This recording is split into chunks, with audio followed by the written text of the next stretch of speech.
While researching early tales of the Wendigo, I stumbled upon a chilling true account involving a man and his family. I'll refrain from talking about the specifics of what a Wendigo is, but suffice to say they are regarded as an evil spirit in Native American folklore. The story takes place in the late 1800s, precisely in 1879, in Canada.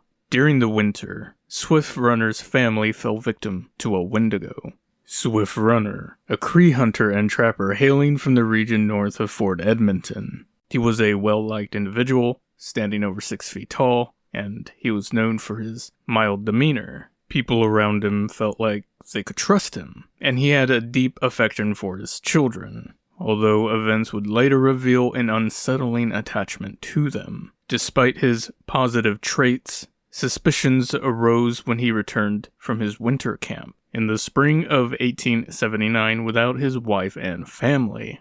Unable to provide a satisfactory explanation for their absence, concerns heightened among his in-laws, forcing them to involve the Northwest Mounted Police, who had been stationed in the area for just 5 years. Inspector Gannon was tasked with investigating Swifter's weird behavior, leading him to a small party of policemen to the campsite where he had been. So Swift Runner took the mounted policeman to a small gravesite near his camp, where he explained that one of his sons had died and was buried there. Upon opening the grave, Gagnon and his policemen found the bones undisturbed. However, the discovery failed to account for the scattered human bones around the encampment. Gagnon then found a skull, in which he asked Swift Runner who it belongs to. Swift Runner said that it was his wife. And without much prompting, Swift Runner disclosed the tragic fate that befell the rest of his family.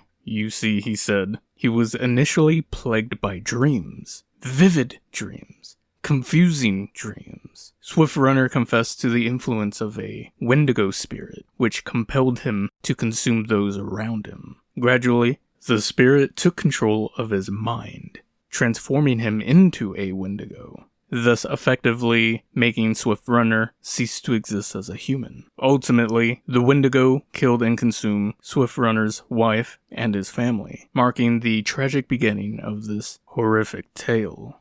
Once Swift Runner's family had been taken care of, the Wendigo compelled one of his sons to, how can I put this lightly, take out his younger sibling. And among this horrifying act, the spirit hung Swift Runner's infant by the neck from a lodgepole. And I won't get more descriptive than that, because it's pretty bad. It was then later revealed that the Wendigo had also taken the lives of Swift Runner's brother and his mother-in-law, and a few others. Well, as you can imagine, the mounted police's face, I should say all their faces, were horrified by what Swift Runner was telling them in his confession. So they promptly transported him back to Fort Saskatchewan to face trial. And so on August 8th, 1879, the trial commenced, with the judge and jury dismissing the Wendigo notion held by the Cree, and instead viewing him as a cold-blooded murderer. The stipendiary magistrate, Richardson, swiftly pronounced the sentence of hanging. However, the execution presented a logistical hurdle as the police had no prior experience in such sentencing. So Staff Sergeant Fred Bagley was tasked with overseeing the arrangements. A gallows was arisen within the confines of Fort Saskatchewan, and an aged army pensioner named Rogers was appointed as the hangman. It was a bitterly cold December 20th morning. Swift Runner was led to the scaffold to face his fate. Standing poised over the trap, the remorseless cannibal was afforded the opportunity to address the sizable crowd that had been assembled. He candidly admitted his guilt and expressed gratitude to his jailers for their kindness. But he also kind of yelled at him for making him wait out in the cold to be hung. And with that, they pulled the lever and he hung. One man sticking out in the crowd was a seasoned observer from California named Jim Raid, and he remarked, "That was the prettiest hanging I've ever seen, and it's the 29th that I've seen."